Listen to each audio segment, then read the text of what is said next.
Olá! Está em debate na Câmara a criação de um Sistema Nacional de Ações contra Terroristas. A ideia é prevenir e reprimir também atos que, mesmo não sendo considerados terroristas, atentem contra a vida e prejudiquem serviços públicos essenciais. Críticos veem na proposta uma ameaça aos movimentos sociais. Para debater esse tema, eu recebo nesta edição do Câmara Debate os deputados João Campos, do Republicanos de Goiás, e Nelson Pellegrino, do PT da Bahia. Senhores, muito obrigada por ter aceitado o nosso convite para esse debate. Deputado João Campos, eu começo com o senhor. O senhor defende a criação desse sistema de contra-terrorismo e por quê? Defendo. Vejam, nós aprovamos a lei de terrorismo em 2016. E, ao que me parece, a lei ficou incompleta. Nenhuma lei é perfeita, mas essa especialmente ficou incompleta, porque, ao meu sentir, ficou faltando criar, de fato, mecanismos que dessem mais segurança na implementação de uma política nacional contra-terrorista. O projeto que está em debate na Câmara, ele cria, por exemplo, a figura da autoridade nacional, que vai executar as ações, coordenar as ações, enfim, é uma falha da lei anterior. Cria outras situações, além da política nacional, eu diria, uma configuração mais clara do órgão de controle dessas atividades, que isso é indispensável. Você não pode ter uma política nacional e órgãos que vão enfrentar a questão do terrorismo sem ter um órgão de controle. E o que me parece, o órgão de controle proposto no projeto está muito bem desenhado, né? Você tem representantes da oposição, representantes do governo no parlamento, quer na Câmara, quer no Senado. Você terá representante da Comissão de Relações Exteriores, da Comissão de Segurança Pública e Combate ao Crime Organizado, das respectivas comissões do Senado. Então, isso dá muita confiança e isenção para a fiscalização, não só das ações das autoridades que terão essa incumbência, mas também o projeto diz que caberá a esse órgão avaliar, analisar a política que será proposta pelo presidente da República nessa área, antes que o presidente a estabeleça. Então, me parece que é um avanço muito significativo. Deputado Nelson Pellegrino, e na sua opinião, o senhor defende a criação de um sistema de contra-terrorismo? Olha, primeiro, bom dia, deputado. Um abraço, deputado João Campos, a você também, a todos que estão nos ouvindo. Eu diria que criar um sistema de prevenção e repressão é sempre positivo. Eu acho que a iniciativa nesse sentido ela é boa, a gente tem que dialogar com ela. Nós temos a Lei 13.260, que é a lei que estabeleceu, né, que de uma certa forma, em linhas gerais, caracterizou o que é uma atividade de terrorismo. Ela, digamos assim, tipifica o ato terrorista e ela também tem uma preocupação expressa de excluir os movimentos sociais, né, da abrangência da lei, ou seja, os movimentos sociais não podem ser caracterizados como atos terroristas. Mais adiante, ela tem uma série de definições em relação a medidas, né, de persecução e de punição a quem pratica atos terroristas. Em 2019, aqui esse Congresso também já aprovou uma resolução da ONU, transformou em lei, que são medidas de contenção de patrimônio. Então, tudo vem na linha de procurar dotar o país de uma legislação em sintonia com a legislação internacional de combate ao terrorismo. E essa proposta do Major Vitor Hugo, que é uma reedição de um projeto que ele tinha feito lá quando era assessor do deputado Jair Bolsonaro, ela tenta criar o sistema. Nesse sentido, eu acho que esse elemento é positivo. Mas ela traz muitos problemas.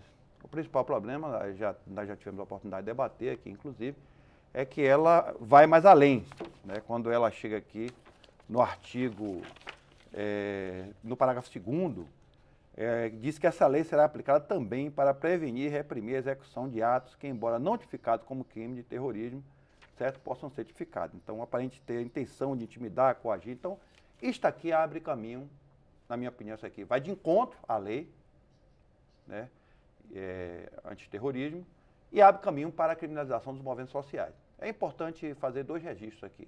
Primeiro, não há um consenso da comunidade internacional sobre a caracterização do que é terrorismo. Terrorismo é uma coisa que vem sendo estudada ao longo dos anos.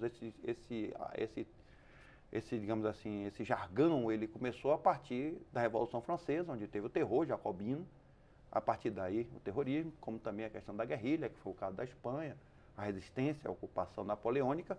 E ao longo dos anos, esse conceito ele vem se transformando, ele vem tem um terrorismo de natureza religiosa, o terrorismo de Estado. Então, tem várias formas de terrorismo, mas não há um consenso preciso na comunidade internacional na caracterização do terrorismo. A Lei 13.260, ela faz em linhas gerais, ela estabelece o que é que seria, o que é que seria o terrorismo, e mais adiante, ela, como é o consenso maior da comunidade internacional, ela caracteriza o que é ato terrorista. Vai-se muito pela questão do ato terrorista e menos pelo terrorismo. Então, e eu digo mais, a Lei 13.260, ela exclui expressamente os movimentos sociais, né, de como ato terrorista. Então, eu acho que essa lei, uma coisa é você criar o sistema tem que dialogar com a Lei 13.660, com a lei também, e as resoluções da ONU e também as resoluções da Comissão Interamericana, mas ela não pode extrapolar. E nesse sentido, eu acho que ela é perigosa, e nesse sentido, nós não vamos aceitar aprovar isso. Veja que, só para concluir o raciocínio, recentemente, o deputado Flávio Bolsonaro propôs a volta do AI-5. O que é que foi o AI-5? Eduardo Bolsonaro. O Eduardo Bolsonaro, certo? Ele propôs a volta do AI-5. Significa o que é que foi o AI-5? Ele suspendeu direitos políticos, suspendeu direitos constitucionais e permitiu o fechamento do Congresso Nacional. Aí, recentemente... E a censura à imprensa. Censura total ao país, não só a imprensa, total ao país, censura geral. Aí veja que o presidente Bolsonaro fez um comentário em relação ao comentário dele. Então, eu não iria por esse caminho, eu iria pelo caminho da lei antiterrorista. Ou seja, na verdade, precisa tomar muito cuidado, porque tem uma zona cinzenta, uma zona muito limiforme entre o que é que são atos terroristas e o que é que são atos de protestos sociais. E o caminho de tentar criminalizar os movimentos sociais que, de forma justa, legítima, reivindica. Então, essa preocupação tem que ser permanente, principalmente no princípio da reserva legal. Tem coisas aqui na lei que remete para o executivo, regulamentar, isso é inaceitável. E, nesse sentido, eu acho que o deputado João Campos falou uma coisa que é positiva, né? A exemplo, e foi até na minha gestão na Comissão de Relações Exteriores, que a gente regulamentou a Comissão Externa de Controle da Atividade de Inteligência, a proposta que bebe nessa mesma comissão, para que o Congresso Nacional possa, de fato, fiscalizar, aprovar todas as políticas em relação a esta área. Então, este elemento aqui do projeto, para mim, é inaceitável, ele não pode prosseguir, porque ele abre caminho para a criminalização dos movimentos sociais. Deputado João Campos, deputado Nelson Pellegrino comenta sobre a questão de ser ainda algo com pouca precisão a definição de terrorismo, inclusive na legislação, né, nos acordos, nos entendimentos internacionais, e vamos dizer assim, a evolução das práticas terroristas, né? Começou lá na Revolução Francesa e hoje a gente tem os lobos solitários, né?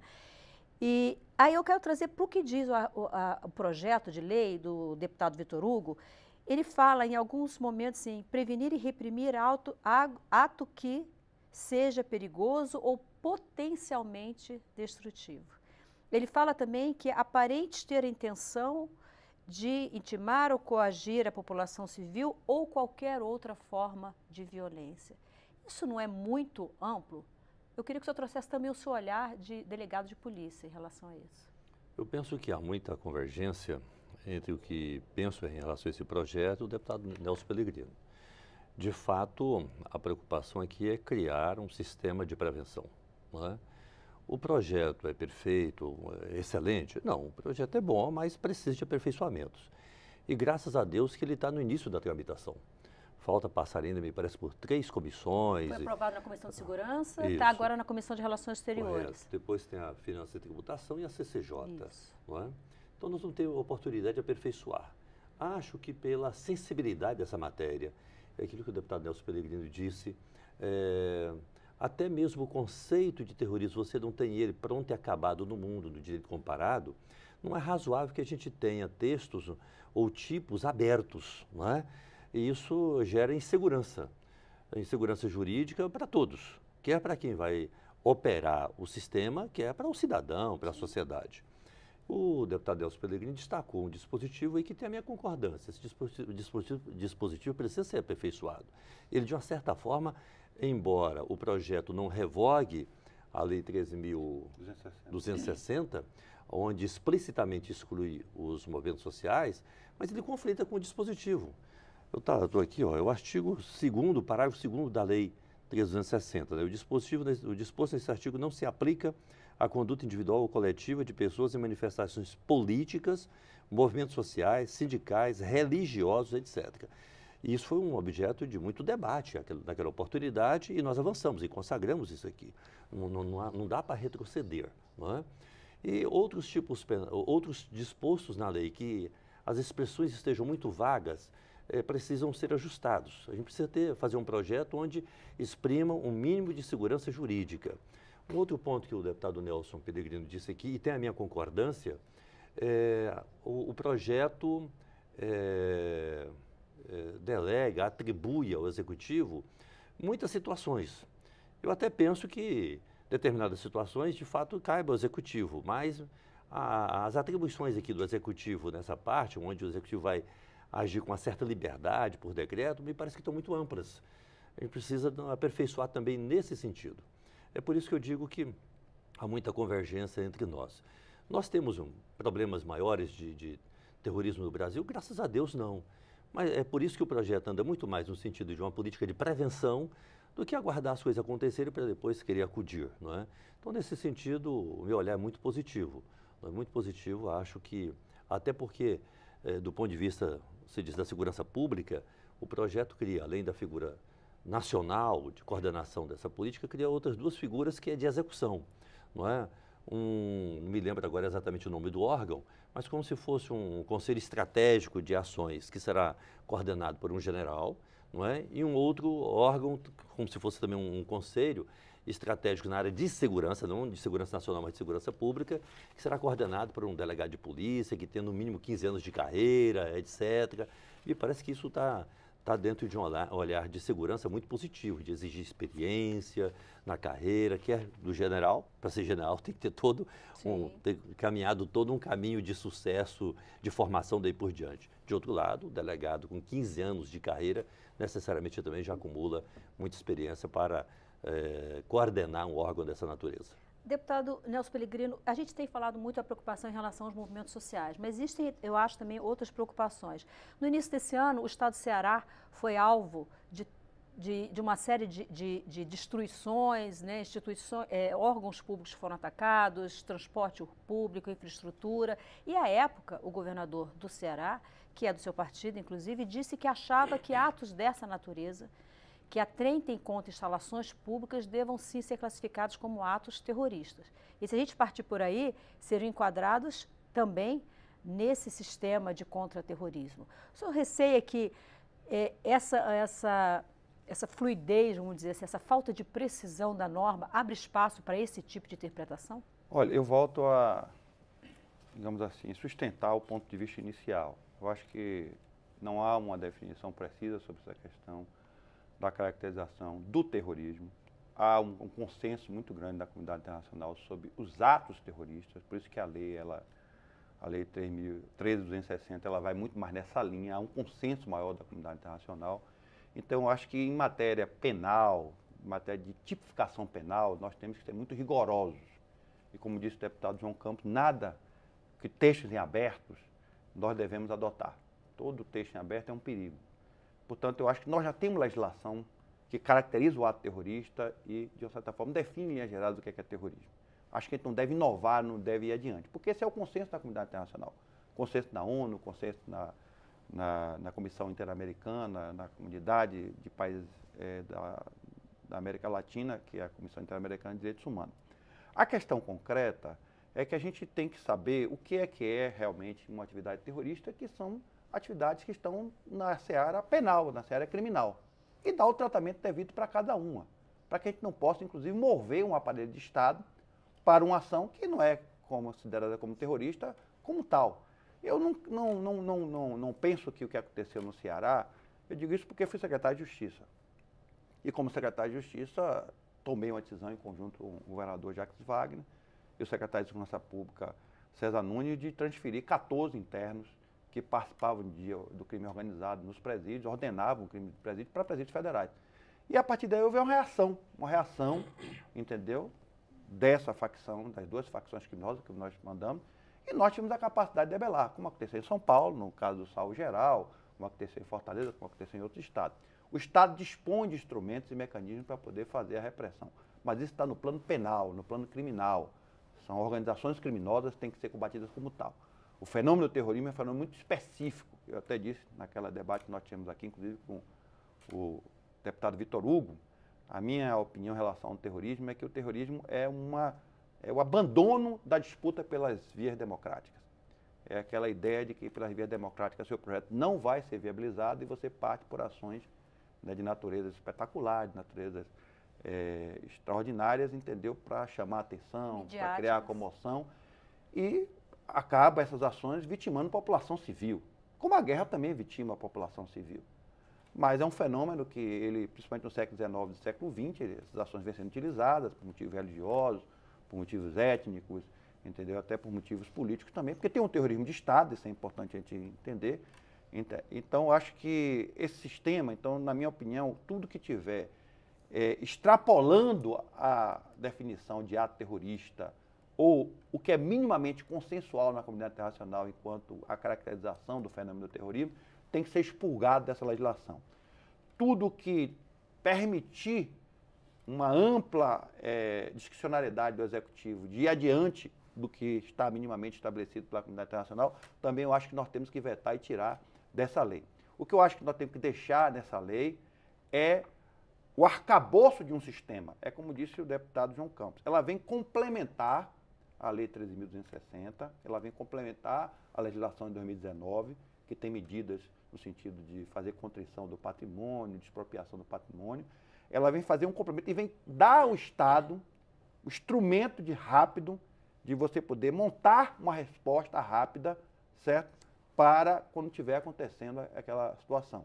Veja que ela não exclui, por exemplo, o sistema não exclui a atuação da ABIN.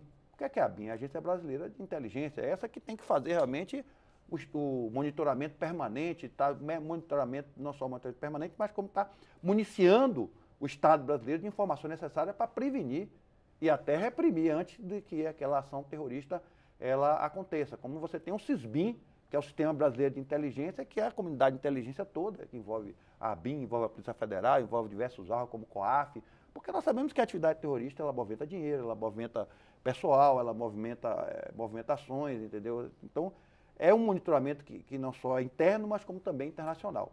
O que nós temos também que ter uma preocupação, e nós conversávamos sobre isso no debate passado, é que modernamente você tem a concepção de inimigo, era uma concepção de país para país. E depois, a partir da Alemanha nazista, o inimigo passou a ser o indivíduo contra o Estado. E isso é muito perigoso. Então, na Alemanha, no primeiro momento, o inimigo era o cigano, depois passou a ser os judeus, depois passou a ser os comunistas e por aí vai. Então, modernamente, quem é o inimigo? O inimigo, no primeiro momento, no caso dos países dos Estados Unidos e da Europa, é o terrorista. No caso da América Latina, é o traficante. Agora também é o terrorista. Embora possam ser inimigos da sociedade, não tenha dúvida. Tem que ser combatidos.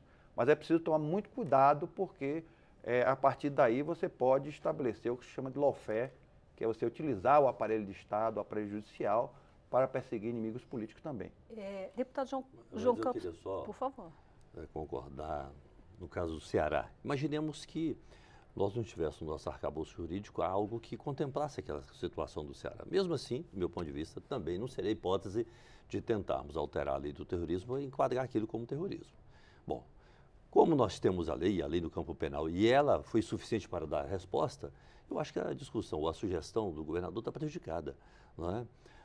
Aquilo de fato está na seara do campo penal, facção criminosa, que não tem as mesmas motivações do terrorismo, enfim, e que é o remédio já apresentado na legislação brasileira e que foi possível, quer seja pela legislação, quer seja pelas ações que o Executivo implementou na área de segurança, de transferir líder de facção, daí por diante. Então, acho que, de fato, são coisas bem distintas.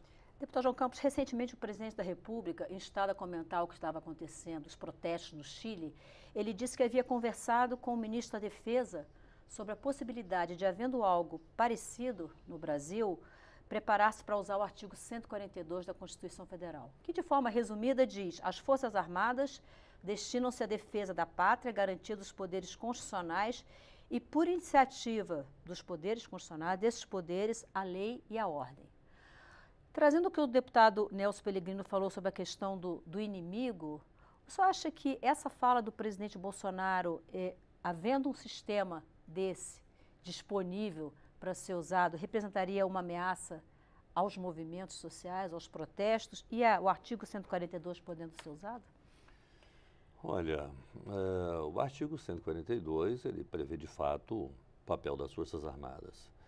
O que se refere a dizer, olha, se acontecer no Brasil, o que está acontecendo no Chile, a gente poderia recorrer a esse dispositivo, eu diria diferente, não é? Eu acho que a questão que acontece no Chile, ela tem muito mais um pano de fundo de natureza política, de sensibilidade do governo, de ter se antecipado, não é, a reivindicações do conjunto da sociedade, de apresentar, portanto, à sociedade ações que respondam ao clamor da sociedade, para não chegar ao ponto que chegou, não é? Onde ficou tão tenso que, ainda que o governo queira responder agora, a sociedade parece que já não tem sensibilidade. Eu prefiro muito mais caminhar nessa direção do que na direção de dizer, olha, se acontecer, a gente vai se valer do artigo 142 da Constituição. Em junho de 2013, nós tivemos algo parecido no Brasil e não precisamos usar o artigo 142 da Constituição. Evidentemente. Eu acho que foi mais uma força de expressão do presidente, porque, primeiro que, do meu ponto de vista, não há indício de que o Brasil possa, em algum instante, nesse momento, caminhar para um ambiente como aquele do Chile. Por mais que a gente tenha um ambiente tenso, mas noutra direção, noutra aspecto do debate político, né? Eu acho que o presidente foi uma força de expressão. Deputado, a gente está caminhando para o final do programa. Você quer comentar esse aspecto? Eu acho que o presidente sempre ele faz manobras diversionistas. É preciso entender o que aconteceu no Chile. O Chile ele implementou de forma radical a agenda neoliberal. No Chile, a água é mercadoria, a luz é mercadoria, a aposentadoria é mercadoria, certo? Tudo é mercadoria. Tudo foi privatizado. Então, o chileno ganha uma aposentadoria que é 40% do salário mínimo. As taxas públicas, no caso das taxas de energia e água e tudo, são altíssimas. Então, o Chile chegou numa encruzilhada. 80% do PIB chileno é controlado pelos 6 grandes grupos que administram a previdência privada chilena. O Chile tem uma economia monotemática, que 50% é cobre. Então, a população não aguenta mais, não tem condições mais de pagar a conta de luz, de água, a aposentadoria não dá para sobreviver. A educação é mercadoria, não tem educação pública no Chile. A saúde é mercadoria. Então, o Chile chegou numa encruzilhada. Óbvio que começou com alguns protestos, pequenos protestos, depois foi aumentando. Há uma insensibilidade da elite chilena em compreender isso, que o presidente Piñera faz parte dessa elite. O irmão dele é dono de um dos fundos de pensão. A elite chilena não compreendeu o dilema social chileno. Veio a repressão e a repressão só trouxe mais mobilização, ao ponto de colocar 1.200.000 pessoas na rua. O Chile tem 18 milhões de habitantes. Então é uma coisa expressiva. O próprio presidente... Quase 10%. E por que está se propondo? Por que está se propondo uma Constituinte? Porque a Constituinte é a forma de rediscutir esse modelo que transformou coisas que são essenciais na vida das pessoas como mercadoria. E as pessoas não estão tendo mínimo para sobreviver. Então a repressão não adianta. E o presidente Piñera chegou a essa conclusão. Quanto mais reprimir, vai aumentar. O problema é que o Chile vive em encruzilhada. E aí, nesse sentido, eu acho que o Brasil, felizmente, tem uma tradição septuagenária de um estado do bem-estar social, que se ampliou muito na era Lula, que inclusive, amortece as contradições, porque aqui nós temos Bolsa Família, nós temos BPC, nós temos aposentadoria pública, nós temos saúde pública, nós temos educação pública, nós temos um sistema social de proteção, uma rede social de proteção, que ainda protege minimamente a população. Qual é o nosso grande lema no Brasil hoje? É o desemprego. Nós temos 12 milhões e meio de pessoas desempregadas. Mas se o governo não tiver sensibilidade para isso, continuar querendo tirar o que é básico da população e entregar para a iniciativa privada, isso vai trazer no Brasil uma rebelião. E não adianta a repressão, porque o presidente Bolsonaro tem uma natureza autoritária, já fez várias vezes apologia à ditadura aqui, certo? E ao autoritarismo, ele acha que é com o autoritarismo que responde. Essa ilusão se teve no Chile e não levou a nada, pelo contrário, só aumentou a mobilização. Então, ao invés de ficar falando do sintoma, certo? Da febre, tem que cuidar da doença. Então, o presidente Bolsonaro, como não tem solução para a doença, fica falando, né, da febre e isso não vai resolver. Então, acho que esse é um equívoco por parte. Mas a questão do Chile foi interessante também, porque o Chile estava servindo de exemplo no mundo, né, de prosperidade, daí por diante, enfim. Aí o tumor veio a furo, né, e a gente verificou que há um conjunto de políticas erradas. E eu disse, o deputado Nelson Pellegrini reafirmou, e a resposta não tem que ser com repressão. Faltou muita sensibilidade aos políticos do Chile. Nós brasileiros temos sensibilidade. Não, deputado, gente, eu preciso terminar o programa. Deputado João Campos, muito obrigada. Obrigado. Muito obrigado. O Câmara Debate termina aqui. Nós conversamos sobre a proposta de criação de um sistema de contra-terrorismo. Eu recebi os deputados João Campos, do Republicanos de Goiás, e Nelson Pellegrino, do PT da Bahia. Obrigada por sua audiência pela TV Câmara e a Rádio Câmara. Você pode rever este e todos os nossos programas pelo YouTube ou na página da TV Câmara na internet. Eu sou Maristela Santana e a gente se vê em uma próxima edição do Câmara Debate. Até lá.